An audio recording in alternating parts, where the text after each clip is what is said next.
Eh ben, je l'ai lu et franchement, c'était pas fifou. Bonjour à tous et bienvenue pour ce retour sur l'article Cause of Cambrian Explosion Terrestrial or Cosmic. La cause de l'explosion cambrienne, terrestre ou cosmique, ou comment on a fini sur Internet par avoir des gens qui titraient, enfin des articles de presse qui titraient Les poulpes viennent-ils de l'espace? Peut-être rapidement, déjà je vais rappeler qu'il y a une première vidéo sur ce sujet, donc si vous ne l'avez pas vue, je vous encourage à la voir, ça vous aidera peut-être à comprendre le délire. Mais surtout, je voulais revenir, par rapport à cette précédente vidéo, je voulais revenir sur quelque chose qui est assez mal passé dans la première vidéo, un message que j'aurais voulu transmettre et qui était que je voulais y croire. Le message de cette première vidéo, c'était finalement ce qui s'est passé dans ma tête en découvrant ce qu'était réellement cet article, ou en découvrant ce que je crois être réellement cet article au moment où je fais la vidéo. C'est-à-dire, voilà, j'ai envie d'y croire, donc je pardonne à la presse d'avoir surjoué, voilà, d'avoir exagéré le contenu de l'article. Je vais voir l'article en lui-même en espérant trouver du contenu et quelque chose de vraiment intéressant concernant l'astrobiologie, et je me retrouve face à cette purge. Et là, je déchante franchement. Donc oui, je voulais y croire, et pendant toute la lecture de cet article, j'ai essayé d'y croire, j'ai essayé de trouver de bonnes raisons de suivre ces gens, mais le problème, c'est que leur théorie, voilà, elle est pas bonne leur théorie. Ils ne défendent pas seulement la panspermie. Alors la panspermie, c'est la venue de la vie depuis l'espace. Donc en gros, la vie ne serait pas apparue sur Terre, mais serait venue de l'espace. Ils défendent pas seulement la panspermie qui est déjà en soi une théorie franchement décevante. D'ailleurs, tenez, tiens, si vous voulez un exemple où le rasoir d'Occam vous fait des blagues, la panspermie, c'est de la balle. Parce qu'en gros, voilà, la vie serait apparue sur Terre, ok, ça fait une hypothèse, la vie est apparue. Mais si vous préférez l'hypothèse de la panspermie, il faut savoir que ça ne fait que repousser le problème un peu plus loin en y ajoutant un autre problème qui est celui de comment la vie est apparue dans l'espace puis s'est transférée sur Terre. Voilà. Donc la panspermie, c'est un peu une blague au rasoir d'Occam, c'est-à-dire que si jamais c'est la meilleure hypothèse, ben ça fait que c'est la moins parcimonieuse. Parce elle ajoute une hypothèse en plus, c'est comment la vie fait pour apparaître dans l'espace, puis pour arriver sur Terre sans se faire défoncer à l'atterrissage. Ça c'est quelque chose de marrant. Bref, je digresse. Donc c'est pas seulement un article sur la panspermie, les gens dans cet article, cette liste d'une trentaine d'auteurs là, ce qu'ils défendent, c'est que l'univers, le cosmos comme ils disent, c'est le mot qu'ils utilisent dans l'article, le cosmos est une énorme biosphère, il y a de la vie partout, absolument partout, et donc la Terre finalement n'est que un endroit parmi tant d'autres où on trouve la vie. Et je vous assure que pour soutenir une hypothèse comme ça, enfin pour soutenir une théorie comme ça, il faut bien plus que les preuves qu'ils nous montrent. Donc oui, j'avais envie d'y croire au début. Et honnêtement, je trouve l'hypothèse très séduisante. L'hypothèse que l'univers entier est une biosphère, et qu'il y a des échanges entre les différentes planètes habitées de matériel via des météorites, je la trouve super cool cette idée. Mais de la façon dont il la présente, bah j'ai pas envie d'y croire. C'est sérieusement le moment où je dois prendre une décision entre est-ce que j'y crois ou est-ce que j'y crois pas. Très clairement, j'y crois pas. En tout cas, c'est pas avec ce qu'ils m'ont montré que je vais y croire. Donc oui, je voulais y croire et oui, je suis déçu. Je fais une petite aparté de montage à ce niveau-là pour vous expliquer pourquoi j'ai décidé de revenir sur cet article. Alors c'est pas que j'y ai découvert des choses que je m'attendais pas à y trouver, parce qu'honnêtement ça a été d'une prévisibilité hors du commun, hein, je veux dire ça a été réellement une coquille vide, hein, comme je l'avais prévu, je veux dire. Mais ce qu'il faut vraiment dire, c'est que cet article, il salit l'astrobiologie. C'est vraiment un article qui ne fait pas honneur au champ de recherche auquel il se rattache.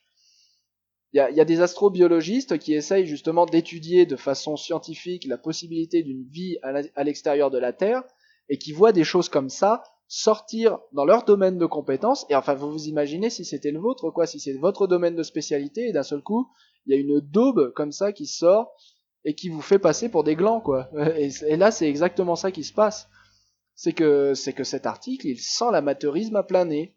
Il sent l'amateurisme et, on le verra, il sent le créationnisme aussi à plein nez. Donc la raison pour laquelle cet article, je passe du temps dessus pour expliquer en quoi il fait les choses de travers, c'est précisément parce que il fait du mal à un domaine de la science qui ne demande qu'à s'épanouir. Donc, Cause of Cambrian Explosion, Terrestrial or Cosmic, c'est parti pour la review complète, puisque je viens de terminer de lire cet article. Alors, déjà, comment ça a pu passer le comité de lecture, ça? On m'a posé la question dans les commentaires, comment on fait pour passer la revue par les pairs avec une daube pareille, avec des défauts aussi flagrants que ce que j'avais présenté dans la première vidéo. C'est pas compliqué. Le système de peer reviewing, le système de revue par les pairs, est très facile à hacker si vous savez comment vous y prendre. Suffit d'avoir des reviewers de complaisance, il suffit d'avoir un pote qui est éditeur dans la revue que vous visez. Bon, c'est pas si compliqué. Des fois, par erreur, hein, vous savez. Vous qui êtes zététicien, certainement, vous savez que 5% d'erreur, ça marche toujours, quoi. Voilà. Donc ça, c'est cet article, ou même 1%. Je veux dire, il y a toujours 1% d'erreurs qui passent. Et voilà, là, pour le coup, cet article fait partie du 1% d'erreurs qui passent. Donc bon. Voilà. Donc comment ça a fait pour passer la revue par les pairs? Bah ça l'a passé, mais il faut savoir un truc à propos de la revue par les pairs, c'est la revue par les pairs ne fait que commencer avec le processus de peer reviewing. Elle n'est pas finie avec le processus de peer reviewing. Hein. Une fois que l'article est publié, c'est là que commence le trashage public. Hein. Donc c'est comme sur YouTube. Hein. Une fois, c'est pas même si vous faites revoir votre vidéo par quelqu'un qui est spécialiste dans le domaine dont votre vidéo parle. C'est pas pour autant que vous n'allez pas vous faire défoncer dans les commentaires. Hein. Et là, c'est pareil pour la publication scientifique. Hein. La publication scientifique, c'est comme YouTube. Si vous avez publié de la merde, vous allez vous faire arracher la tête. Et évidemment, vous allez faire un bad buzz. Au mieux, vous faites un bad buzz et au pire, votre article finit complètement oublié. Ou l'inverse, ça dépend de votre sensibilité. Mais bref, ça a passé le comité de lecture, oui, mais ça passera pas la revue par les pairs. Hein. Vous en faites pas, la revue par les pairs, on est en train de la faire en ce moment. Voilà. Nous posons notre brique dans ce grand édifice qu'est le processus scientifique en ce moment même. Vous allez le faire en lâchant des commentaires, évidemment, en commentant vous-même sur ce que je vous dis maintenant. Voilà, c'est ça la revue par les pairs. On est en train de la revue par les pairs, c'est à chaque fois que quelqu'un lit l'article et dit c'est de la merde. Voilà, c'est ça qui se passe. Hein. Donc, bah déjà donc commençons la revue de cet article et commençons justement par le titre Cause of Cambrian Explosion Terrestrial or Cosmic. Cet article va consacrer littéralement peut-être 1/5 de son contenu à l'explosion cambrienne, voire même moins. Au début, j'étais tenté de dire 10%, et puis finalement, ouais, peut-être en tout, il y a 1/5 de l'article. Donc le titre déjà est fallacieux. Et en réalité, ce que je suis en train de faire, la revue que je suis en train de vous faire est fallacieuse parce que je pensais que ce serait un article sur l'explosion cambrienne et finalement ça ne l'est pas du tout. Donc ma légitimité à faire cette review commence à chuter. Voilà. C'est la chute libre. Ensuite, la liste des auteurs. Alors déjà, je m'étais plaint qu'il n'y avait aucun paléontologue dans le tas. Pourquoi est-ce que n'avoir aucun paléontologue dans le tas, c'est important comme remarque et c'est bizarre comme phénomène? C'est parce que l'explosion cambrienne, elle est connue parmi les paléontologues pour être un biais de fossilisation. L'explosion n'est pas un événement en soi. L'explosion cambrienne, c'est juste qu'on n'avait pas de registre fossile et d'un seul coup, le registre fossile apparaît soudainement. Qui plus est sous la forme de Lagerstätten, celui de Burgess et celui de Shenyang. Donc voilà, je vais vous montrer là un article qui est sorti par exemple cette semaine. C'est un article qui est sorti entre celui sur les calamars de l'espace et la vidéo au moment où je suis en train de l'enregistrer. Donc voilà, cet article il vous montre, vous voyez, le registre fossile. Donc voici les diacariens, donc ce qu'on a avant Burgess, enfin ce qu'on a avant l'explosion cambrienne. Voici les faunes édiacariennes. Ça c'est les traces dans cette colonne. Là vous avez les sites ici et ici, et là vous avez donc les body fossils, donc les fossiles, pas seulement les traces, pas seulement les, les empreintes, mais aussi le corps, bah, les vrais fossiles, quoi, les macabées fossilisés. Hein. Et donc, les derniers macabées fossilisés qu'on a avant l'explosion cambrienne, bah, c'est le site d'Ediacara et de White Sea. Et vous avez un gap de 30 millions d'années, en gros 20-30 millions d'années, où il n'y a rien, à part quelques traces fossiles par-ci par-là, et encore. Il n'y a rien, il y a juste du rien, et d'un seul coup, boum, tout apparaît, bim, à partir des premières faunes du Cambrien. Et donc ici, vous avez Burgess, et ici, vous avez Shengjiang. Voilà. Donc c'est pour ça qu'il y a une explosion au Cambrien. C'est simplement parce que il n'y a rien avant. On va dire, il y a un gap de 30 millions d'années où il y a zéro fossile. Donc fatalement, on va avoir du mal. Enfin, fatalement, ça semble être une explosion, mais en réalité, c'est juste un artefact. Donc ça, c'est quelque chose qu'ils auraient enquillé direct s'ils avaient eu un paléontologue dans le tas, ils en avaient pas. Donc en gros, vous êtes en train d'écrire un article sur les causes d'une explosion qui n'est pas une explosion et qui donc n'a pas de cause. La seule cause à l'explosion cambrienne, c'est le fait qu'il n'y ait pas de registre fossile avant. Enfin, qu'il y ait un gap de 30 millions d'années avant. Donc voilà, ça déjà, faut que ce soit dit à ce niveau-là. C'est pour ça que ça aurait été important qu'il y ait un paléontologue. Après, je me suis plaint qu'il n'y avait pas de grande autorité. Donc, et ça a fait beaucoup râler. Parce que l'argument d'autorité, les gens, ils aiment pas ça, moi non plus. Mais l'argument d'autorité reste un argument. Et voilà, quand je lis une liste de co-auteurs, ben, si je vois qu'il y a Richard Dawkins dans les co-auteurs d'un article comme ça, tout de suite, j'ai du respect. Tout de suite, je me dis, waouh, je crois que le mec le plus inquisiteur, le mec le plus rigoureux du monde fait partie de la liste des co-auteurs d'un article que je croyais être hyper spéculatif. Ok, je suis rassuré maintenant. Vous voyez l'argument d'autorité. Bon, bah j'aurais vu un Richard Dawkins dans les co-auteurs, tout de suite je me serais calmé. Donc l'argument d'autorité, ça suffit pas tout seul. Par contre, quand il est bien utilisé, ça rassure. Voilà, si dans cette liste de co-auteurs, il y avait eu quelqu'un pour lequel j'aurais pu me dire, ok, ce mec-là, je sais qu'il est sérieux, bah voilà, je me serais peut-être moins énervé, voilà, moins précipité. Par contre, on va noter la présence de ce monsieur. Alors c'est Irna Osmanovic qui me l'a fait remarquer. Donc il y a pas mal de ces gens là dans les co-auteurs de cet article qui ont une réputation, comment dire, sulfureuse. Hein. Ils ont l'habitude de défendre des théories qui sont un peu borderline, enfin qui sont pas un peu borderline là pour le coup, qui sont sauvagement mauvaises. Hein. Et voilà, Irna, vous voyez le commentaire de Irna, qui souligne donc Robert Temple, qui est connu pour avoir collaboré à des projets on ne peut plus fumeux, voilà. Donc le mystère de Sirius, c'est le fameux Atta, voilà.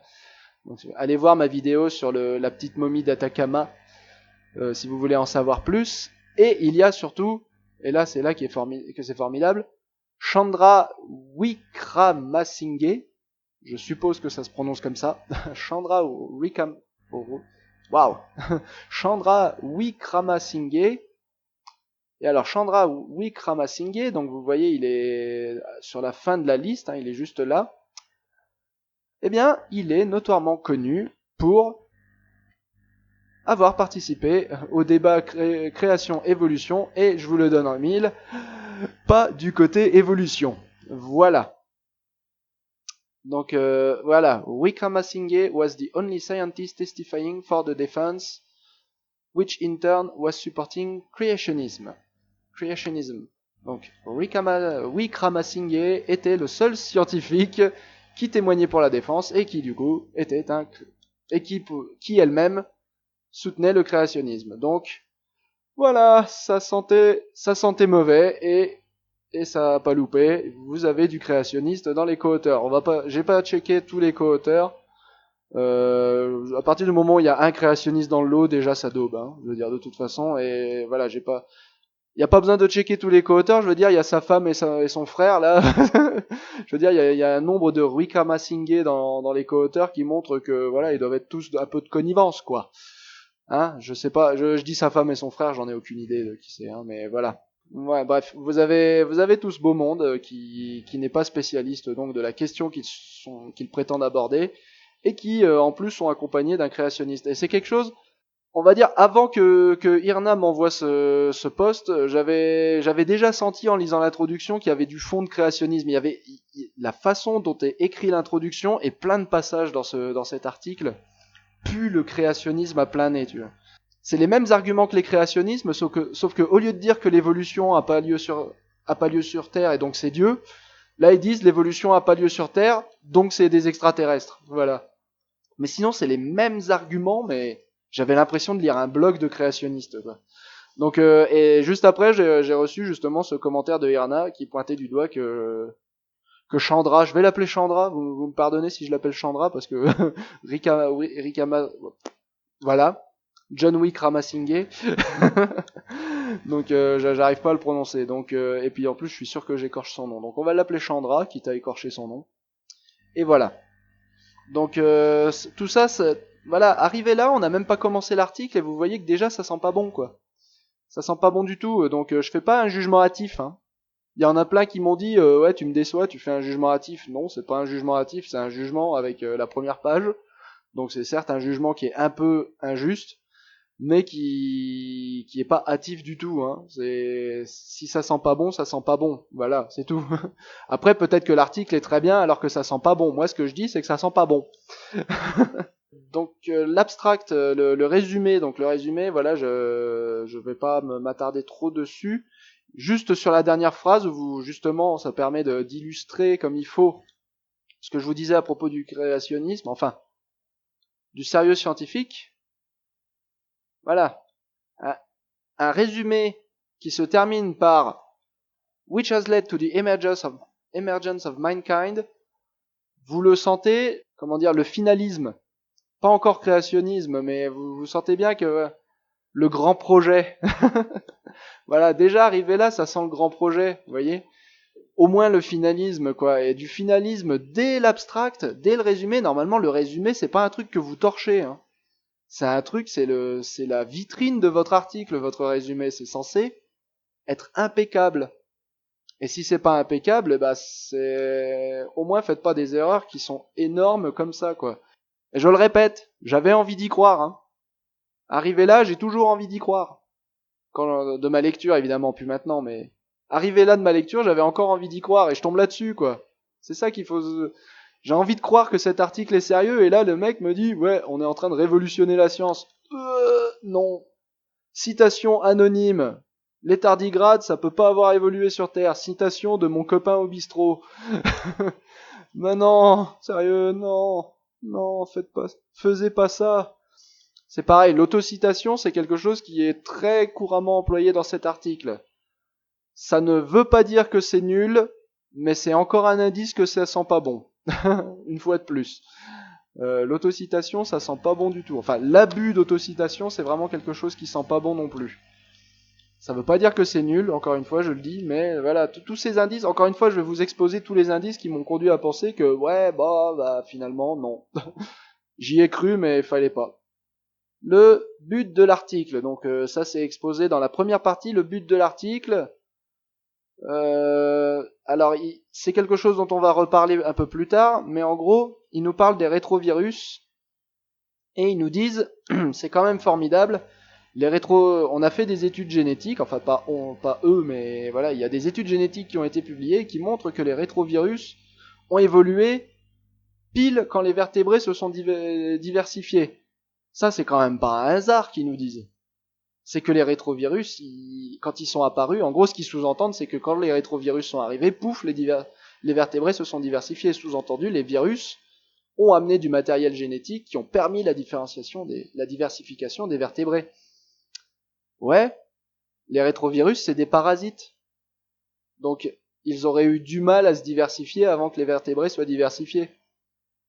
Donc, tu t'as pas un peu l'impression de confondre cause et conséquence, quoi, dans ce genre d'argument. Hein? Bon. Donc voilà, déjà, premier paragraphe, ça sent pas bon. Donc voilà, ouais, il souligne, ça ne peut pas être fortuit. Ah non, c'est pas fortuit. Un parasite qui évolue sans son hôte, ça, ce serait quand même de la folie. Et évidemment, le point tardigrade, rappelez-vous, hein, le point tardigrade qui était atteint dès la 5e ligne, donc voilà.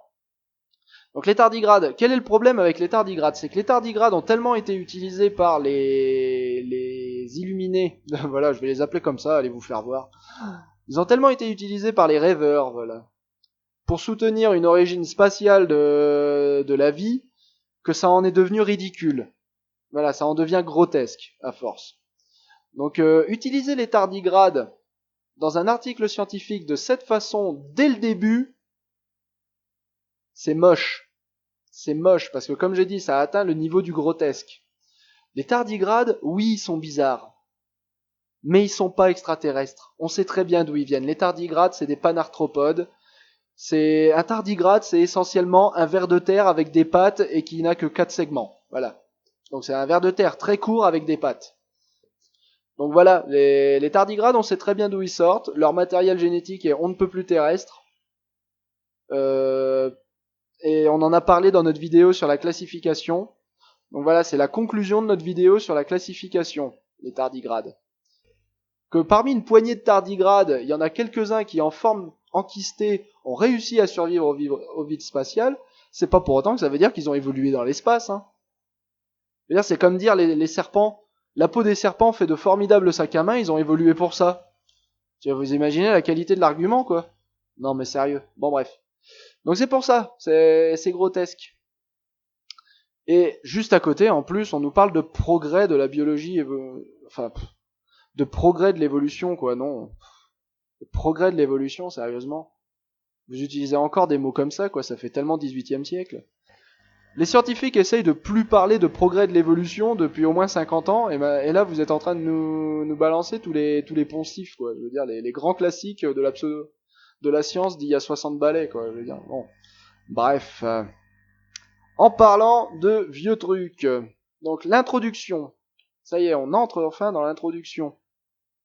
Donc l'introduction, c'est là où j'ai commencé à me dire, putain, ça sent le créationnisme à plein nez. Pourquoi? Parce qu'ils essayent d'invalider la biogénèse, donc la théorie de la biogénèse, donc pareil, on a fait une vidéo là-dessus, sur la biogénèse. Et donc, ce que vont faire ces gens dans cet article, ils vont essayer d'invalider la théorie de la biogénèse, et là où c'est formidable, c'est qu'ils utilisent exactement les mêmes mots, les mêmes arguments, les mêmes tournures rhétoriques que les créationnistes. Et je vais pas tous vous les faire, mais voilà, le premier exemple, c'est justement Pasteur 1862. Je veux dire, où dans la littérature, vous lisez que les gens qui contredisent la biogénèse citent Pasteur. Si vous voulez contredire la biogénèse, citez de la littérature à jour. Pasteur, il a fait son expérience en 1862, vous croyez que ça vaut quoi encore aujourd'hui? Sérieusement. Donc non. C'est comme Darwin, on cite plus Darwin, à part pour raison historique, voilà. Mais pour raison argumentaire, on cite plus Darwin. Les vrais scientifiques, ils en ont rien à cirer de Darwin. La plupart des évolutionnistes, je suis sûr, n'ont pas lu Darwin. Voilà. Et là, Pasteur, c'est pareil. Je veux dire, ils ont dit des choses qui étaient très pertinentes à l'époque, mais qui maintenant sont dépassées complètement. Et donc, il n'y a plus que dans la bouche des créationnistes que Darwin et Pasteur savaient encore dire quelque chose. Donc là, voilà, typiquement, je peux pas vous faire la liste de toutes les tournures rhétoriques et des arguments pourris qu'il utilise et qui sont en commun avec les créationnistes, mais voilà. C'est impossible que la molécule d'ADN et sa formidable complexité ait pu apparaître sur Terre. Ah bon? Et en vertu de quoi elle aurait pu mieux apparaître dans l'espace, quoi. c'est ça aussi l'idée, quoi. C'est pour ça que je dis ça pue le créationnisme. C'est genre, voilà, en vertu de quoi la molécule d'ADN serait trop compliquée pour la Terre, mais pas trop pour l'espace.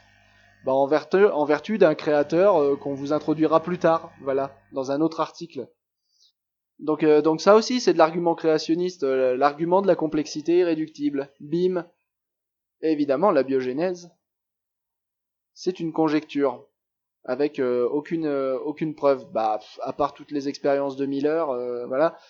Il parvient quand même à nous parler de la biogénèse sans jamais citer une seule fois l'expérience de Miller, sans jamais citer aucune fois d'autres des expériences qui ont reproduit l'expérience de Miller. Je rappelle que l'expérience de Miller a fini par créer des fragments pas seulement des acides aminés, mais aussi des fragments de nucléotides. Donc non, on n'a pas encore créé la vie pendant l'expérience de Miller. On manque un peu de temps. La vie a mis quelques millions d'années à apparaître sur Terre. Donc oui, on manque un peu de temps. Mais pour l'instant, voilà, on a quand même de bonnes raisons de croire que la vie a pas moins de raisons d'apparaître sur Terre que dans l'espace. Donc j'invalide pas la pense-permis, hein.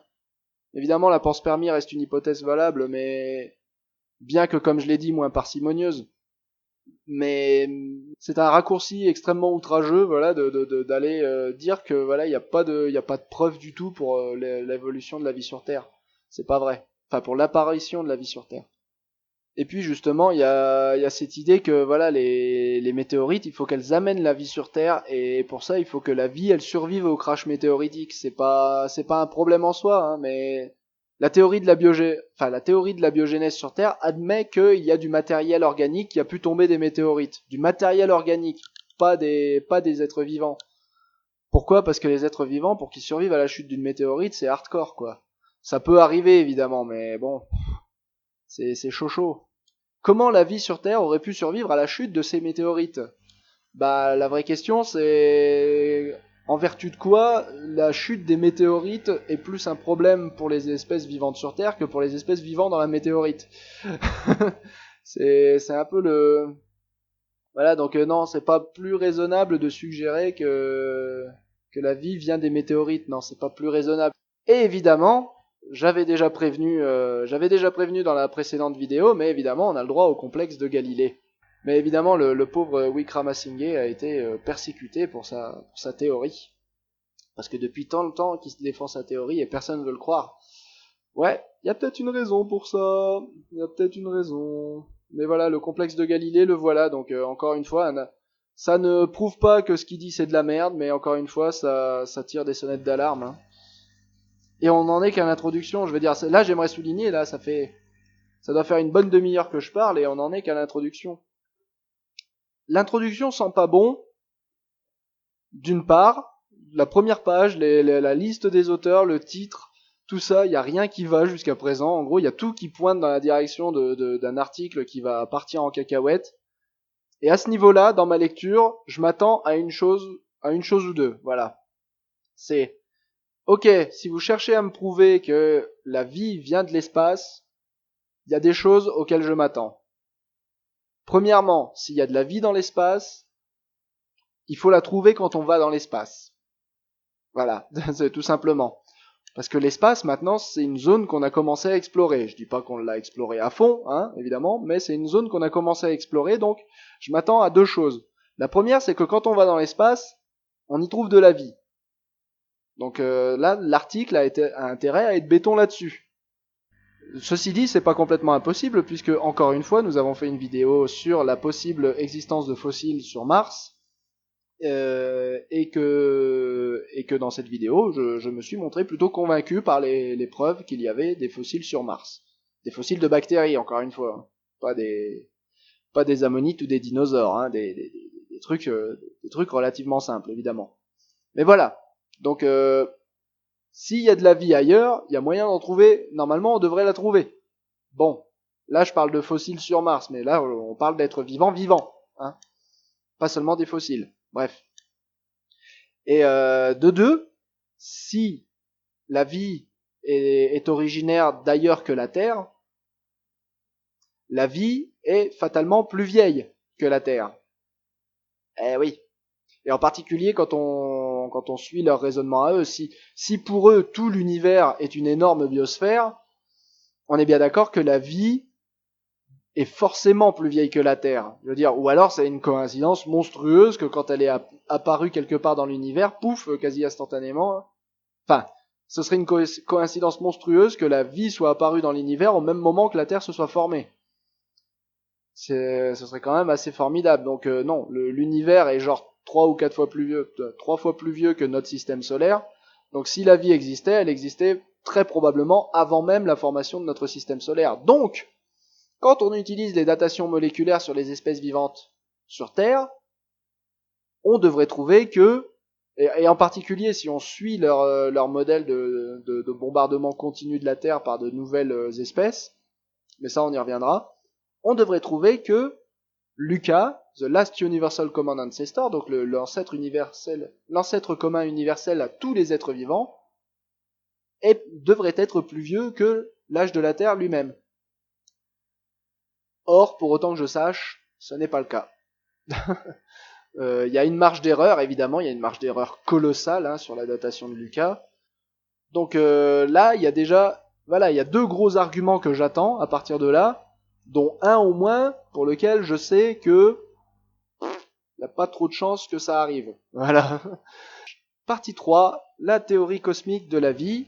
Je n'ai rien à dire du tout. La partie 4, conditions de l'eau liquide, bah voilà. Enfin, je veux dire, ils présentent leur théorie, et puis après ils présentent l'eau liquide, bon, ouais, super. Donc il faut de l'eau liquide pour avoir de la vie, ou peut-être que oui, peut-être que non, ouais, voilà. La vie terrestre, les premières formes de vie terrestre. Ah, là, éventuellement, on va toucher à un domaine où je connais ma bille. Enfin, où je touche ma bille, pardon. Je connais mon sujet. Donc là, ils auraient pu parler de Lucas, c'est pas le cas. Par contre, ils parlent effectivement du fait que la vie peut avoir jusqu'à 4,1 gigaannées sur Terre, puisqu'on a des fossiles confortablement datés de 4,1 gigaannées, que Lucas est lui-même confortablement daté de 4,1 gigaannées, donc milliards d'années, hein, pour traduire en français. Donc, oui, la vie sur Terre, 4,1 milliards d'années. Ça la rend pas vraiment impossible, hein. Je veux dire, je vois pas ce qui cloche dans ce système. Et pourtant, il conclut que il devient évident, enfin, il devient très clair que des planétoïdes comme la Terre accueillent la vie. À partir de maintenant, on est obligé donc de conclure que toutes ces biosphères sont connectées. Voilà, c'est la conclusion de ce paragraphe, c'est que, ok, la vie existe sur Terre depuis 4,1 milliards d'années, la vie existe, il est quasiment certain que la vie existe ailleurs dans l'univers, on est donc forcé de conclure que tout est connecté. C'est le mot qu'ils utilisent, hein. Une grosse biosphère dans toute la galaxie, voire même tout un groupe de galaxies. C'est vraiment le raccourci de la mort qui tue. Hein, là, quand même, hein, on est forcé. Hein, je veux dire, voilà. On est forcé d'admettre qu'il existe une biosphère interconnectée. Violence. Violence sur toi. Violence sur ta famille. Violence sur ta vache. Et tiens. Donc voilà, la question de Lucas, pas abordée.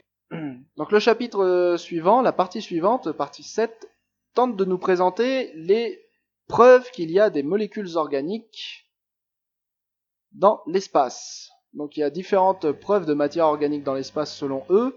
Bon, bah comme je l'ai dit, moi j'ai jamais rejeté la possibilité qu'il y avait de la matière organique dans l'espace.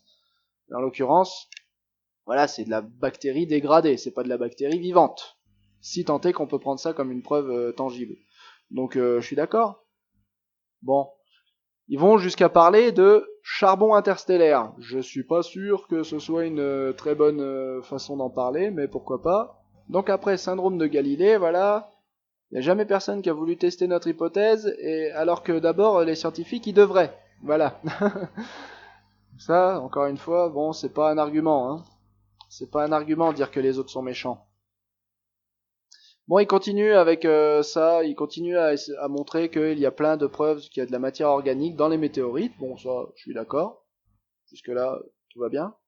Là où ça commence à me tiquer, c'est qu'il commence à parler de potentiels organismes photosynthétiques dans l'espace. Ouais, là, ça devient chiant, là. Enfin, surtout dans des comètes. Les comètes, c'est pas souvent qu'elles sont à proximité d'un soleil. Comment un organisme photosynthétique survit là-dedans? Pas gagné. Pas gagné du tout. Donc voilà.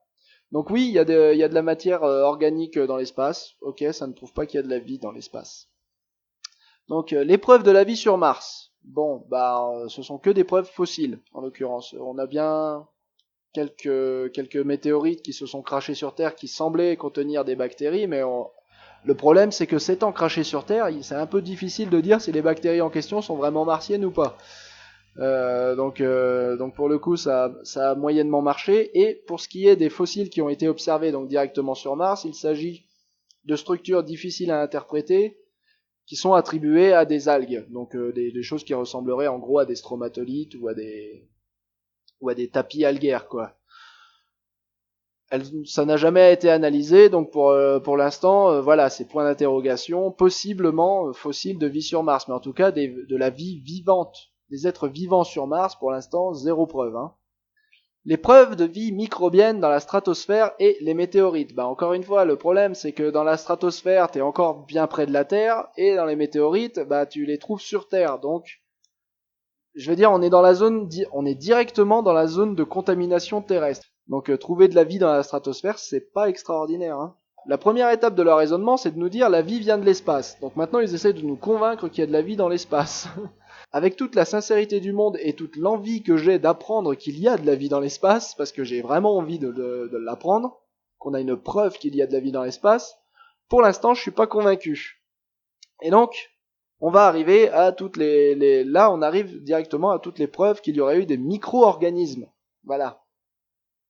En l'occurrence fossilisés, c'est raté. Mais voilà, des preuves qu'il existe des micro-organismes à l'intérieur de météorites trouvés sur Terre. Donc, comme je l'ai dit, trouver des micro-organismes sur des météorites qui se sont écrasés sur Terre, faut arriver à exclure la possibilité d'une contamination, ce qui n'est pas évident. Cette phrase, elle est importante. Pourquoi ? Parce que on a des preuves de micro-organismes dans des météorites carbonées qui ont été bien établies et pour lesquels tout scepticisme concernant une contamination terrestre a été contré. Voilà, des preuves bien établies. On est sur le pivot de l'article où on nous dit voilà, la vie dans l'espace existe, voici la preuve. Et qu'est-ce qu'ils nous disent à ce niveau-là ? Ils nous citent tous ces articles. Alors, c'est un résumé de congrès, donc ça vaut pas grand-chose, c'est non publié. Hoover 2005, c'est un chapitre dans un livre, donc c'est pas peer-reviewé. Hoover et tout le reste, Hoover 2011, Miyake et al. 2010 et Wickramasinghe 2015, tous ces articles ont été publiés dans le même journal. 2015. Ah non, même pas, celui-là c'est aussi un résumé de congrès, donc on va aller chercher Hoover. Donc vous voyez l'autocitation dans toute sa splendeur. Hoover, voilà. Hoover 2005, donc les articles en question ont été publiés dans un journal qui s'appelle Journal of Cosmology. Alors je vais vous montrer le Journal of Cosmology et vous allez me dire si ça semble être quelque chose de sérieux. About the Journal of Cosmology. Voilà, ça c'est la page d'accueil de Journal of Cosmology. Ça ressemble à un Skyblog, les gars. Ça ressemble légèrement à un journal prédateur. Alors on va se méfier. Donc Predatory Journal. Donc il y a deux listes de journaux prédateurs. La liste de Beals et celle-là. Stop Predatory Journals. Alors dans la liste de Beals, donc il n'y a pas de Journal of Cosmology visiblement dans la liste de Beals. C'est plutôt un bon indice. Par contre, Journal of Cosmology, il y est complètement dans la liste de Stop Predatory Journals. Vous voyez, le lien conduit exactement à la même page. Voilà. Donc, About the Journal, justement, puisqu'on en parle de Journal of Cosmology, regardez donc qui on retrouve dans la liste des éditeurs. Eh oui! Wickramasinghe, notre ami Chandra. Donc, ouais. C'est un petit univers, hein. Vous le sentez comme comme on est dans une bulle fermée, là? Une petite bulle spéculative fermée, là, où tout le monde se congratule joyeusement, sans trop d'esprit critique. Et ça, c'est donc le pivot de l'article, hein. C'est le moment où on nous dit, tada, il y a de la vie dans l'espace. Vous vous rappelez, là, quand j'ai dit au début, il y a deux façons de me convaincre. La première, c'est de me montrer qu'il y a que Lucas est plus vieux que la Terre lui-même. Enfin, que Lucas est plus vieux que la Terre elle-même. Ce qui n'est pas le cas. Et la deuxième, c'est de me montrer que quand on va dans l'espace et qu'on cherche des bactéries, on en trouve. Et ben là, on est un peu coincé parce que La vie sur Mars, jusqu'à présent, il n'y en a pas. Il y a peut-être des fossiles. Les météorites, ben, les seules preuves qu'ils nous montrent, c'est qu'ils nous renvoient à des résumés de congrès où, basiquement, on peut faire passer plus ou moins ce qu'on veut, des bouquins où, pareil, on peut faire passer plus ou moins ce qu'on veut, et Journal of Cosmology, qui est un journal prédateur, donc un journal où on peut faire passer plus ou moins ce qu'on veut.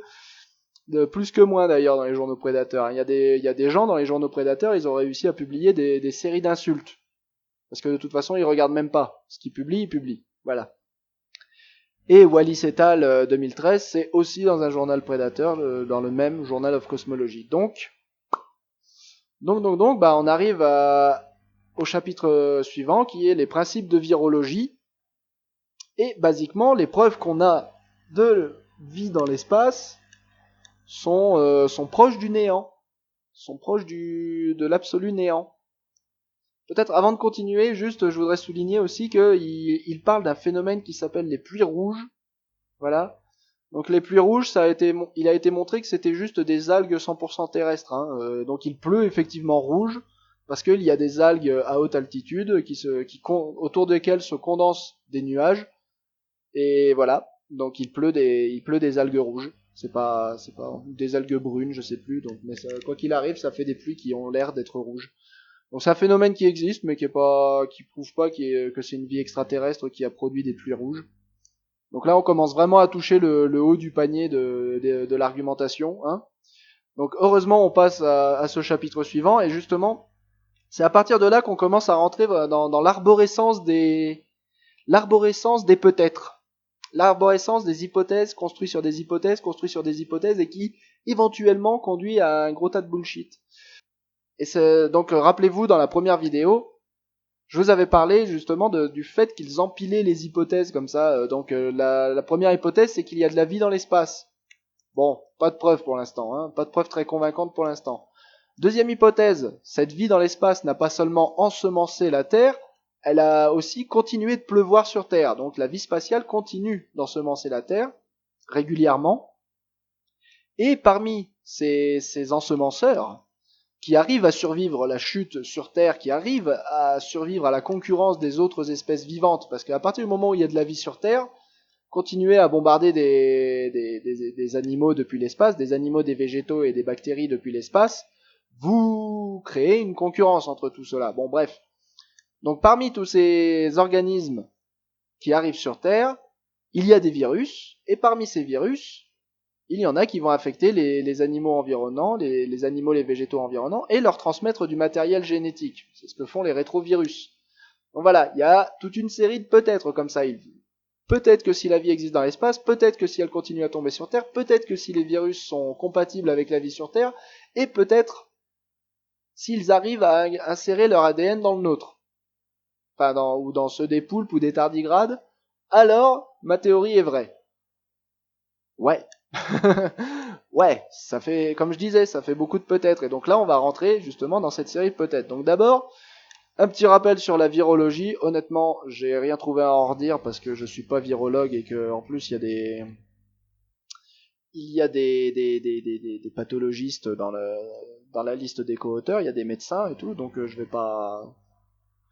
pas me sentir plus malin qu'eux. Hein. Bon, ils citent Dawkins, ce qui peut être quand même perçu comme un bon signe. Là, pour le coup, vous voyez, je suis pas sectaire. Hein.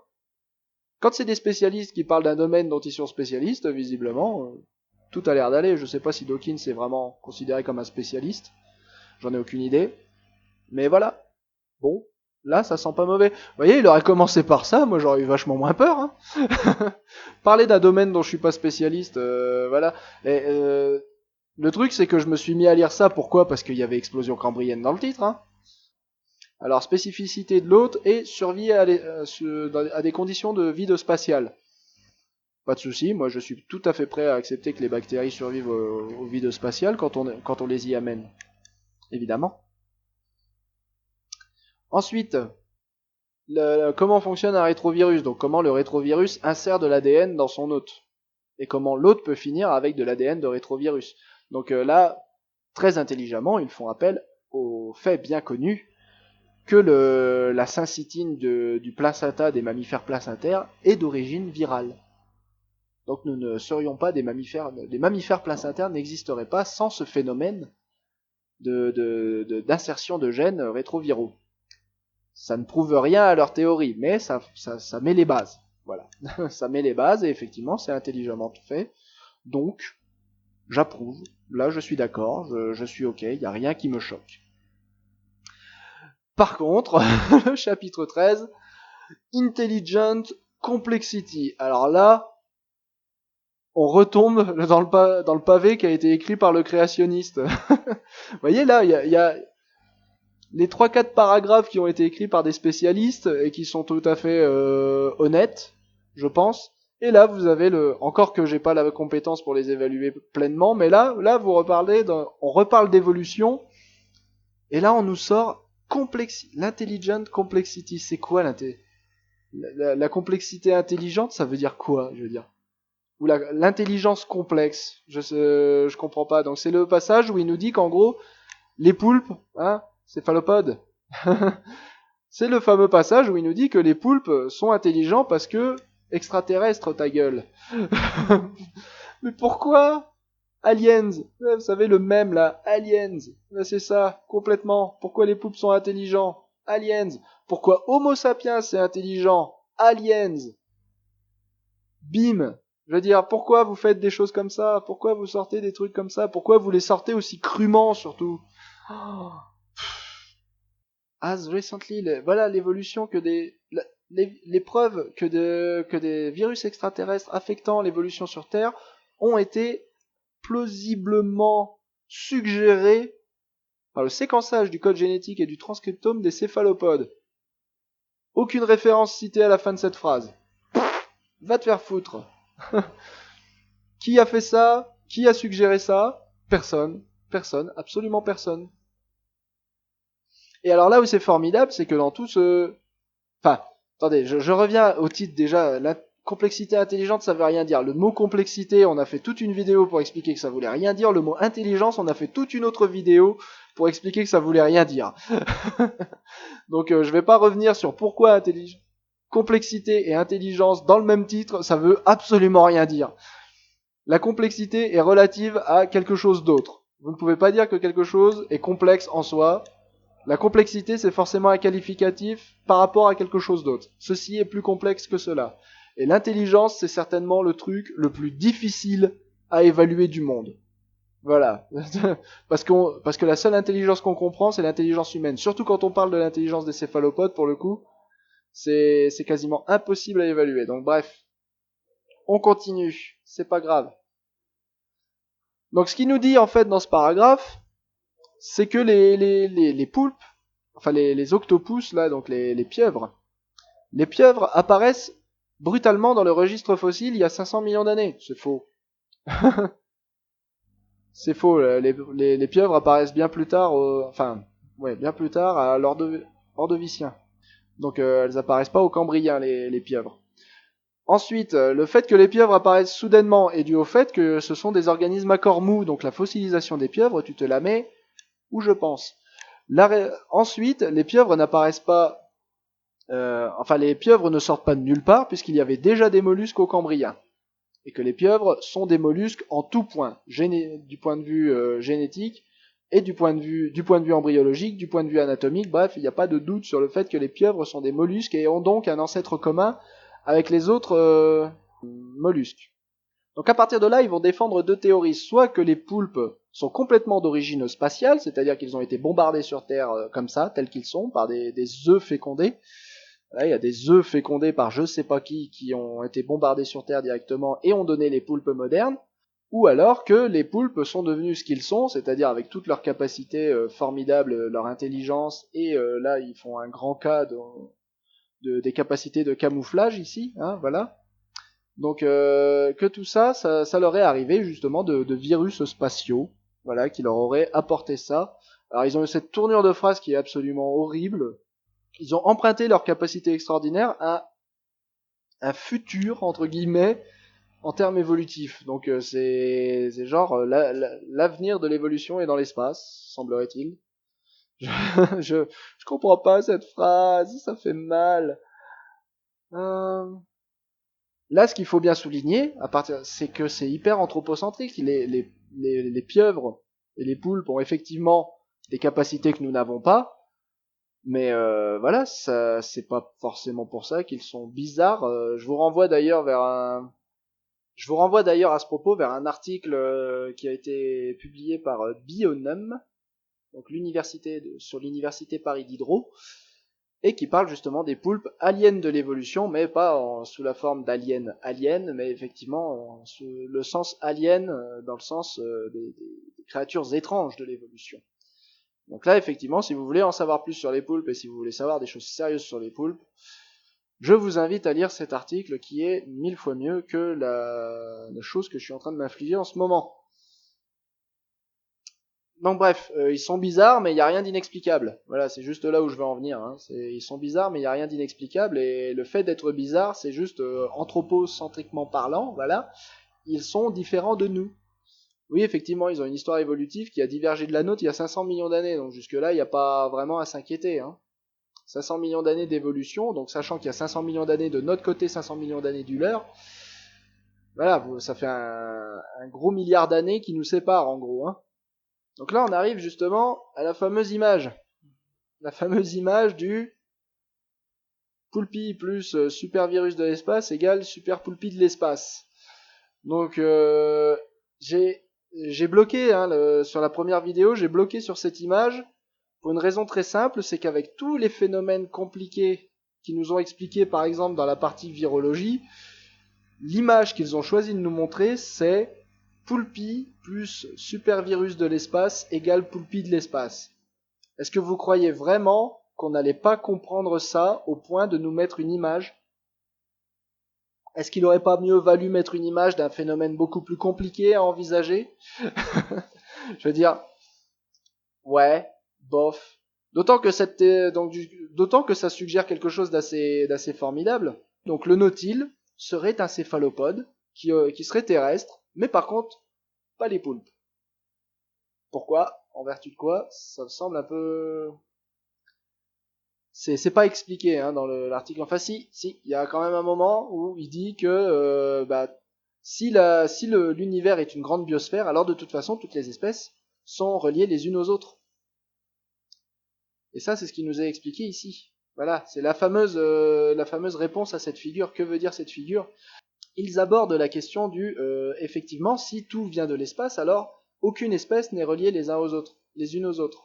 Les espèces n'ont pas de lien phylogénétique les unes aux autres, ce sont chacune un point de départ vers sa propre lignée. Alors que dans un modèle phylogénétique, un modèle où tout a évolué sur Terre, toutes les espèces sont reliées les unes aux autres et ont des ancêtres communs. Donc ce qu'ils disent, c'est qu'en fait là, il faudrait tracer des pointillés qui les relient à leurs ancêtres communs, mais spatiaux. Et oui, donc en fait, il y a le même arbre évolutif, mais en beaucoup plus long, en beaucoup plus profond dans le temps, avec des ancêtres communs spatiaux. Donc en fait, ils abordent cette question. Ça, c'est très intéressant. Ils le font, ils le disent, pas de souci. Mais, encore une fois, cela impliquerait que Lucas soit beaucoup plus vieux que ce qu'on trouve. Lucas, en gros, il serait là. Enfin, c'est pas vrai parce que c'est pas la bonne échelle chronologique à propos d'échelle chronologique. À propos d'échelle chronologique, donc en gros, 500, je pense que ce dont il parle avec ce 500, c'est du Cambrien. 500 millions d'années, mais en l'occurrence, ils ont mis un G, giga-années. Donc merci à ceux qui me l'ont fait remarquer dans les commentaires parce que j'avais pas vu la première fois. Et effectivement, enfin ça me semblait tellement évident que l'échelle était en millions d'années que j'ai même pas vérifié, mais giga-années quoi. Donc non seulement tu mets des figures inutiles, mais en plus les figures qui sont utiles tu les foires. Et encore une fois, il y aurait eu un paléontologue, ce serait probablement pas passé. Bref, on continue. Donc, oui, ils abordent donc ce problème, mais c'est un problème enfin, ils abordent la question et ils tentent de la résoudre, oui, mais résolution hautement insatisfaisante puisque pas cohérente avec la datation justement de Lucas. L'ancêtre commun de tout ce qui existe sur Terre et qui serait donc spatial serait donc bien plus vieux que la Terre elle-même. Ce qui, jusqu'à preuve du contraire, n'est pas le cas. Donc voilà, on continue avec la rhétorique créationniste. Donc on nous explique que le génome des poulpes fonctionne d'une manière trop bizarre. fonctionne d'une manière trop bizarre et que du coup, si je comprends pas comment ça marche, et ben c'est que ça marche pas. Et par conséquent, c'est des aliens. Voilà. C'est encore une fois la seule différence avec le discours créationniste, c'est qu'au lieu de dire que c'est Dieu, on dit que c'est des aliens. Voilà. Donc et là, ouais, pour dire que je vous mentais pas, c'est ici qu'ils disent que voilà, il y a des œufs fertilisés de poulpes qui sont tombés de l'espace. Hein, ils le disent. C'est écrit là. C'est écrit. Donc ils confrontent les deux hypothèses, mais ils ont quand même l'air de préférer celle-là. Il faut quand même avoir des balls pour formuler un truc pareil. Hein. Des poulpes tout faits tomber de l'espace. C'est quand même beau. Et là, et après c'est beau parce qu'ils nous parlent, ils nous disent c'est la même chose avec les mouches. Donc voilà, Drosophila, Fruitfly, c'est la même chose avec les mouches. Les mouches, elles sont capables de voir des fréquences qui peuvent être vues que depuis l'espace. Peut-être, si j'ai bien compris. Elles sont capables de voir dans des longueurs d'onde qui ne peuvent être vues que depuis l'espace. Et ça, du coup, ça veut bien dire qu'elles ont voyagé dans l'espace. Ouais, mais il n'y a pas de mouches vivantes dans l'espace. Enfin, je veux dire, même en admettant que les mouches voyagent dans l'espace sous la forme d'un œuf, la mouche ne devient une mouche réellement que quand elle est dans un milieu où elle peut se transformer en mouche. Mais dans l'espace, elle voyage sous forme d'œuf. Alors pourquoi, par Belzébuth, aurait-elle des yeux qui permettraient de voir dans l'espace alors qu'elle est dans son œuf? Et pourquoi la sélection naturelle favoriserait l'apparition d'un caractère qui ne sert à rien du coup? Parce que c'est ça au final le raisonnement. Donc oui, il y a plein, comme ils disent, il y a plein de non, enfin, unearthly, donc de non terrestres propriétés des organismes. Voilà. Voilà, il y a plein de propriétés non terrestres des organismes, et on peut les expliquer que par la sélection naturelle agissant sur ces organismes dans l'espace, comme les tardigrades, comme les poulpes et comme les mouches. Et bah non. Encore une fois, hein, je suis désolé de le dire, c'est pas parce que c'est pas parce que tu fais des sacs à main, c'est pas parce que la peau des serpents est idéale pour faire des sacs à main que ça fait que les serpents ont évolué pour ça. Et là, c'est pareil. C'est pas parce que c'est pas parce que les tardigrades ont des formes de résistantes qui sont hyper résistantes que à plein de trucs auxquels ils seront jamais confrontés que ça veut dire que basiquement ils ont évolué pour ça. Ça veut juste dire qu'ils ont évolué une forme de résistance qui est extrêmement résistante, ce qui est le but. Voilà. Et là, le truc qui va faire chialer tous les physiciens. Voilà, la Terre, elle est qu'à 5 années-lumière de sa plus proche, de la plus proche étoile. C'est vachement pas loin. Such, such a short cosmic distances. C'est vachement pas loin, 5 années-lumière. Je sais pas, mais là, c'est l'exoconférence, là, la référence scientifique, c'est l'exoconférence. J'ai même pas besoin d'aller chercher dans un bouquin, quoi. Je veux dire, 5 années-lumière, vous vous rendez pas compte de ce que ça représente une distance de 5 putains d'années-lumière, quoi. Je veux dire, vos météorites, elles voyagent pas à la vitesse de la lumière, là, vos poulpis de l'espace, ils voyagent pas à la vitesse de la lumière, c'est pas une distance courte, 5 années-lumière. Je veux dire, quand je le dis, là, avec le tardigrade, on est au niveau du gag, et bah là, avec ça, là, 5 années-lumière, c'est pas loin, là, c'est pareil, on en est au niveau du gag, et moi, je suis désolé, même avec tout le bonheur que j'avais de lire un article sérieux d'astrobiologie au départ, quand je lis des trucs comme ça, je peux pas dire que les mecs qui font ça savent de quoi ils parlent, quoi. Et je peux pas les prendre au sérieux, surtout. Donc oui, je suis condescendant, oui, je parle comme un connard, oui, je dis du mal de ce qu'ils font, mais c'est parce qu'ils méritent pas du bien, là. Ils tendent le bâton, ils tendent une poutre pour se faire battre. Alors, dans cet arbre, petite chose que j'ai zappé, donc là, il critique quelque chose qui est, il me semble correct, enfin, une critique qui me semble juste. C'est que, en fait, quand on fait un arbre phylogénétique, on analyse des caractères, donc des protéines. Là, il parle de protéines, mais on préfère analyser de l'ADN en l'occurrence, ou des caractères morphologiques aussi, hein, pas seulement des protéines.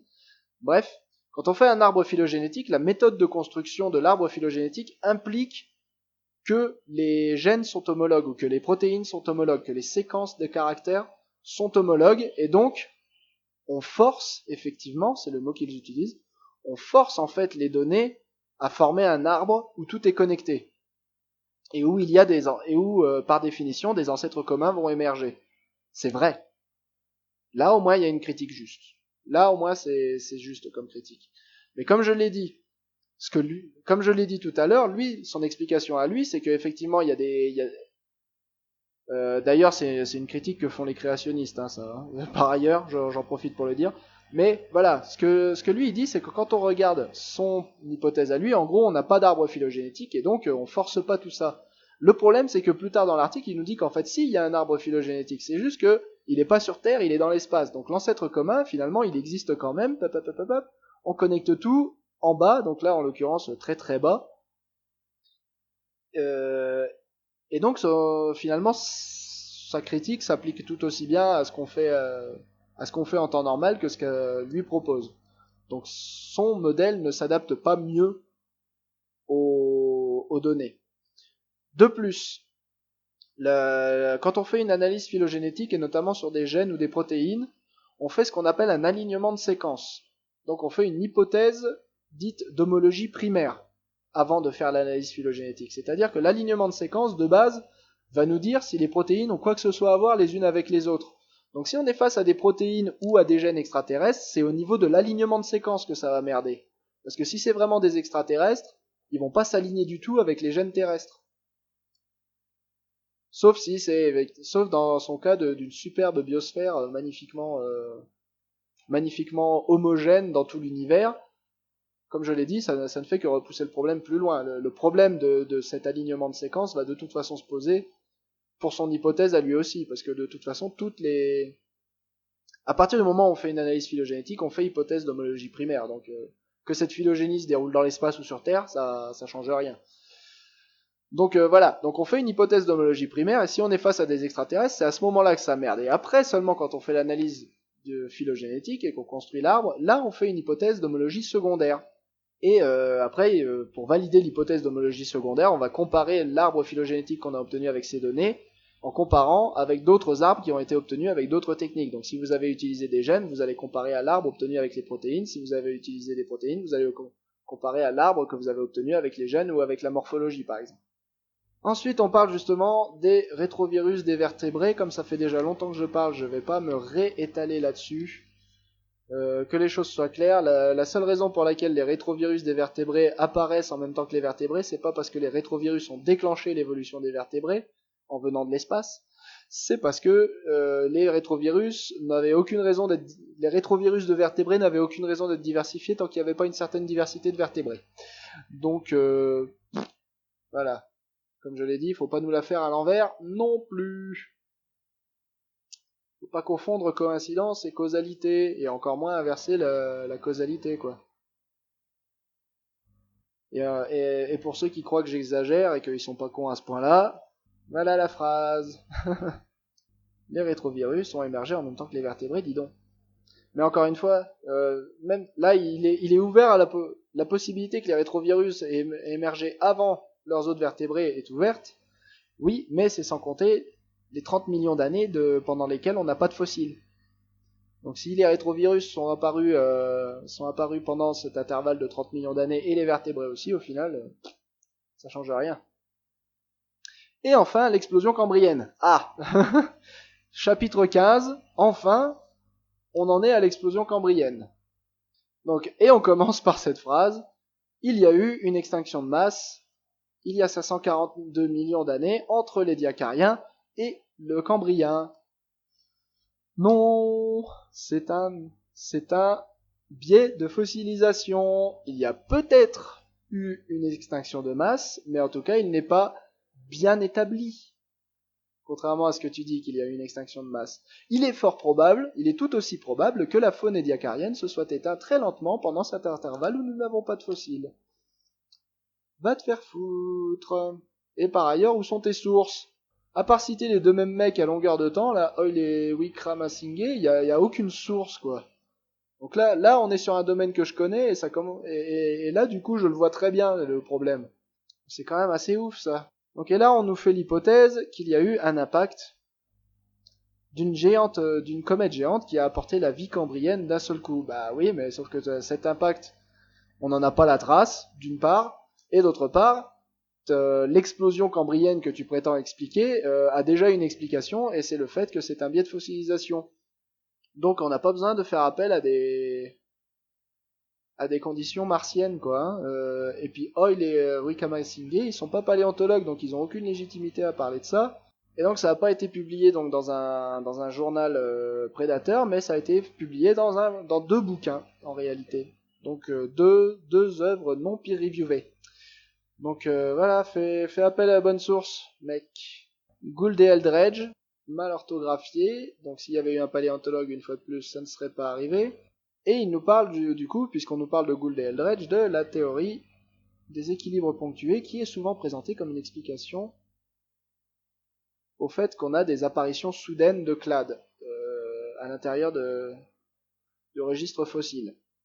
Bon bah en réalité non, parce que les équilibres ponctués, enfin autant il y a eu débat dans les années 80-90 sur est-ce que ça marche, est-ce que ça marche pas, autant aujourd'hui je connais plus beaucoup de gens qui sont prêts à défendre les becs et ongles les équilibres ponctués. Hein. Les équilibres ponctués c'est un peu tombé en désuétude parce qu'au final c'est jamais qu'une évolution normale en rapide. Donc on a essayé, enfin Eldredge et Gould, et plus particulièrement Gould, a essayé de faire passer les équilibres ponctués pour une contribution majeure à la théorie de l'évolution, alors qu'en réalité, c'était jamais qu'un phénomène déjà connu, mais juste à une vitesse différente, quoi. C'est juste de l'évolution graduelle, vachement rapide. C'est tout. Et puis voilà. Donc non, dire qu'on essaye d'expliquer que les trucs évoluent rapidement par les équilibres ponctués, c'est malhonnête. C'est juste de l'ignorance, j'en sais rien, mais en tout cas, c'est pas la vérité. Les équilibres ponctués, on les a mis de côté depuis un moment. À la limite, justement, on fait plutôt appel à des biais de fossilisation. Voilà, des trucs qui sont pas fossilisés. On continue, et voilà les fameux tardigrades, et là où j'aimerais attirer votre attention, mesdames et messieurs, oui, vous ne rêvez pas, ceci est un article peer reviewé qui cite Wikipédia en source. Une fois, 2 fois. Oui, alors Wikipédia, c'est une source d'information hautement respectable et respectée. Oui, on trouve des choses très intéressantes sur Wikipédia. Non, jamais aucun scientifique sérieux ne citera Wikipédia pour la simple et bonne raison que Wikipédia n'est pas une source en soi, mais un catalogue de sources. Donc sur Wikipédia, vous trouvez les informations et les sources dont vous pouvez extraire ces informations de première main. Wikipédia, c'est une seconde main et on essaye tant que possible d'éviter de citer les sources d'informations de seconde main et en particulier sur des domaines qu'on ne connaît pas et encore plus quand on prétend défendre une révolution scientifique bordel de merde. Parce que là, c'est aussi ça, là. Au bout d'un moment, vous essayez, si vous essayez vraiment de faire une révolution scientifique, mais essayez au moins d'avoir l'air sérieux, quoi. Ça commence à devenir casse-couille. J'en ai marre. Enfin, c'est pas possible d'être aussi peu rigoureux, quoi. C'est pas possible d'être aussi peu rigoureux d'avoir, je veux dire, Carl Sagan l'a dit dans les années 70, putain, des hypothèses extraordinaires demandent des preuves plus qu'ordinaires. Et vous nous balancez Wikipédia, quoi. S'il y a encore des gens qui écoutent à ce niveau de la vidéo, je vous autorise à éteindre. Laissez tomber. Voilà. Laissez tomber. Vous voyez bien qu'il n'y a rien à défendre là-dedans. Si vous y croyez, si vous croyez vraiment qu'il y a quelque chose à sauver dans cet article, vous êtes fous. Vous êtes fous. C'est tout. Les mecs, ils ont aucune rigueur, quoi. Regardez, traditional neo-darwinian thinking, encore de la rhétorique créationniste. Et voilà, les tardigrades, c'est trop bizarre. Un crâne humain, ça résiste à un lance-flamme. Ça veut probablement dire qu'on a évolué dans des volcans. C'est certainement ça. Encore une source formidable, un article de blog. Algae, Algae Industry Magazine, voilà. Merci l'article de blog de Algae Industry, de l'industrie des algues, du magazine de l'industrie des algues. Voilà, encore les implications pour la Cambrian Explosion. Bon, on a quand même combien? 2 pages? Ah, c'est mignon, allez, une page. Une page sur l'explosion cambrienne. Et rideau. Voilà. Et une page sur les explosions cambriennes qui se termine par l'impossibilité des mutations bénéfiques. Et oui, c'est impossible d'avoir des mutations bénéfiques, disent les créationnistes. Oh, pardon, disent les auteurs de cet article. Parce que c'est les extraterrestres qui l'ont fait. Comme les créationnistes, vous remplacez extraterrestre par Dieu, bing, et vous avez cet article. Et donc à partir de là, c'est la phase finale de la spéculation. Voilà, si tout ce que j'ai dit c'est pas trop de la merde, et si on en croit ce que je raconte, et si, voilà, et on finit par admettre que tout existe et son contraire. Les épidémies et pas. Ah oui. Encore une fois, je suis pas virologue, hein, mais regardez, voilà. Quand un article sur l'explosion cambrienne commence à vous parler du VIH/SIDA, qu'est-ce que vous faites? Qu'est-ce que vous faites? Vous avez un mur, vous avez une fenêtre, alors vous vous tapez la tête contre le mur ou vous vous jetez par la fenêtre tout de suite? Franchement, hein? C'est vraiment 21 pages de douleur, hein, ce truc. J'aurais dû en faire un débunkage et pénitence à ce niveau-là, parce que c'est vraiment de la douleur au bout d'un moment. Voilà, donc le VIH, le sida, la grippe espagnole que vous voyez ici, évidemment, tout cela, c'est spatial, c'est d'origine spatiale. Et je vous parle pas évidemment du choléra, de la salmonelle, la salmonellose. Tout ça, ça vient de l'espace, évidemment. Parce que, évidemment, les virologues n'ont jamais, au grand jamais, réussi à expliquer ces modèles par de simples, expliquer ces infections par de simples modèles d'affection de personne à personne. Non, non, non. Et encore une fois, qui nous l'a démontré? Peut-être Wickramasinghe, ou peut-être Oil, voilà. Encore Oil, encore Wickramasinghe, où sont les... Voilà. Je sais pas, du coup, ils sont où les astéroïdes? Je veux dire, moi je suis prêt, encore une fois, je suis prêt à admettre qu'il y a des virus qui se sont développés autour des comètes, mais... Enfin, qui se sont développés depuis l'espace, mais où ils sont? Je veux dire, où elle est la magnifique preuve du... Après la chute de telle météorite, là par exemple Tunguska, après la chute de la météorite de Tunguska, boum, il y a eu une épidémie d'une maladie qui n'était pas connue avant. Elle est où cette preuve-là? Elle n'y est pas. Ça, je vous spoiler alerte, elle n'est pas là. Par contre, nous dire que des maladies qui existent déjà depuis très longtemps sont d'origine spatiale, alors là, il y a du monde. Hein. Nous dire que telle météorite a correspondu à telle maladie qui était inexistante avant, jamais de la vie. Voilà, donc en ce moment, il y a une nouvelle épidémie d'Ebola au Congo. Elle est où la météorite? C'est pareil, c'est... Non mais sérieusement quoi. Donc voilà, et là la seule idée qui est intéressante de cet article c'est ça. Là voilà, je vous la mets en... Voilà. Si effectivement ils ont raison, s'il y a des machins, s'il y a de la vie partout dans l'univers, il y a un pool génétique en commun. Et c'était donc... et donc ça vous renvoie directement à cette figure-là. Donc ça nous renvoie directement à ça, il y a un pool génétique en commun, donc du coup toutes ces espèces sont quand même reliées les unes aux autres par un pool génétique en commun. Donc cette figure-là égale cette figure-là, mais à une autre échelle d'espace et de temps. Donc toutes les critiques qu'ils font de la figure, de cette figure-ci, dans les commentaires et dans la légende de la figure et dans l'article, tombent caduques à ce moment-là. Mais au moins l'idée est intéressante. L'idée d'un gene pool, d'un pool génétique en commun à tout l'univers, c'est plutôt marrant. Et évidemment, comme je le disais, on se prend pas pour de la merde. Tiens, on parlait de la structure des révolutions, machin, des révolutions scientifiques, voilà.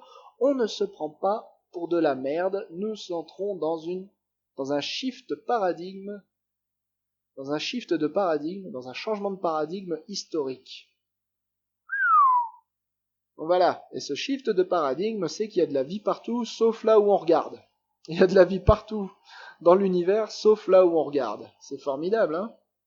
Et évidemment, maintenant, on va nous sortir le Continental Drift. Donc c'est là que la lecture de l'article, la structure des révolutions scientifiques va prendre tout son sens. On va nous parler du Continental Drift, donc à l'époque de Wegener, quand il l'a proposé, cette théorie au début des années 1900, c'était de la merde, ça voulait rien dire, et d'un seul coup, dans les années 60, c'est devenu, donc sur un espace de 6 ans, comme il dit, c'est devenu la théorie principale. Qu'est-ce qui s'est passé entre deux? On a amené une vraie preuve. Une vraie belle grosse preuve. En l'occurrence, celle des inversions de champs magnétiques autour des dorsales océaniques, qui montraient que les dorsales océaniques s'étendaient. Il y a eu une vraie grosse preuve. Où sont vos vraies grosses preuves? des spéculations, des théories du complot, et même des théories bullshit de niveau internet, quoi.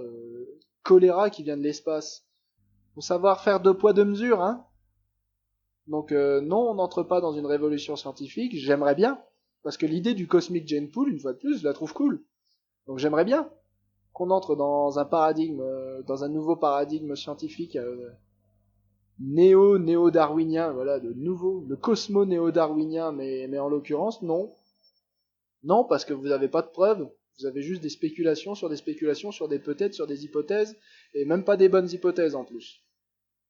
Donc, et les seules preuves qui auraient pu servir à solidifier votre point de vue, soit vous les avez vaguement abordées ou pas du tout, donc le cas de Lucas, soit vous apportez des preuves qui sont nulles à chier, dans le cas des comètes et de la vie possible à l'intérieur des comètes. Donc non, non, je vous crois pas. Je ne vous crois pas. Au moment de prendre ma décision, voilà, j'aimerais bien pouvoir suspendre mon jugement, mais je vais pas suspendre mon jugement face à ça. Non, je ne vous crois pas. Et enfin, bouquet final, couronnement, l'apothéose de cet article, c'est will not allow science to be stiffed by a reign of dogmatic authority. Voilà, mesdames et messieurs, c'est le dernier paragraphe de l'article officiel, après c'est les appendices. Le dernier paragraphe de l'article officiel est une complainte envers le dogmatisme de la science. Théorie du complot, mesdames et messieurs, elle est là, face à vous, le dogmatisme de la science. Le quintet, j'ai envie de dire que le quintet gagnant de la théorie de merde est enfin accompli. Le dernier pilier de ce quintet, la théorie du complot. Je ne vais pas vous faire l'affront de vous amener dans les appendices parce que là, il y a encore à boire et à manger, mais pour des jours et des jours. C'est douloureux, c'est encore plus douloureux à lire parce qu'il se lâche encore plus hein, en réalité. Voilà, certainly all attempts at abiogenesis in laboratory have been unsuccessful. Ouais, c'est, enfin, on n'a jamais réussi à créer la vie en laboratoire. Oui, c'est peut-être parce qu'on manque de temps. Encore une fois, hein, on n'a pas des millions d'années devant nous. On n'a pas des millions d'années devant nous. Et puis bah vous pouvez par exemple aller nous créer la vie dans une comète. Voilà. Je sais pas moi, recréer un environnement de comète en laboratoire et puis recréer la vie dedans, hein, plutôt que de laisser la charge de la preuve aux ceux qui défendent la biogénèse. Juste un petit dernier, allez, un petit dernier pour la route, voilà. L'argument de la non-probabilité de l'apparition de la vie sur Terre par les maths. Le voici, le voilà. Donc la vie ne peut pas être apparue sur Terre parce que la probabilité d'assembler un acide nucléique par hasard est beaucoup trop faible. Voilà. Et donc à partir de là, c'est soit des extraterrestres, soit Dieu. Voilà, le créationnisme. Là, il est formulé, on ne peut plus clairement. Donc, merci d'avoir subi cet article avec moi. Je rappelle que j'étais plutôt motivé, mais voilà, ce genre d'article, il ne fait que faire du mal à l'astrobiologie. Au final, c'est peut-être même une remarque que je vais garder que j'aurais dû me faire dès le début et que je vais remettre au début. Mais voilà, il y a une raison pour laquelle l'astrobiologie est assez mal perçue dans le milieu scientifique. Il y a une raison pour laquelle, quand on voit que de l'eau a été trouvée sur Mars, à chaque fois on a un mouvement de recul. À chaque fois qu'on nous dit la vie a été trouvée sur une autre planète, on a un petit mouvement de recul. C'est parce que c'est à cause d'articles comme ça, c'est à cause de poubelles comme ça là qui traînent et qui arrivent à être publiés dans des revues à comité de lecture. Cet article salit l'astrobiologie. Voilà. Et c'est pour ça qu'il était important que je passe autant de temps à lui défoncer sa race. à vous expliquer pourquoi cet article est salissant. Merci à tous et je vous dis à très bientôt sur Stop Science.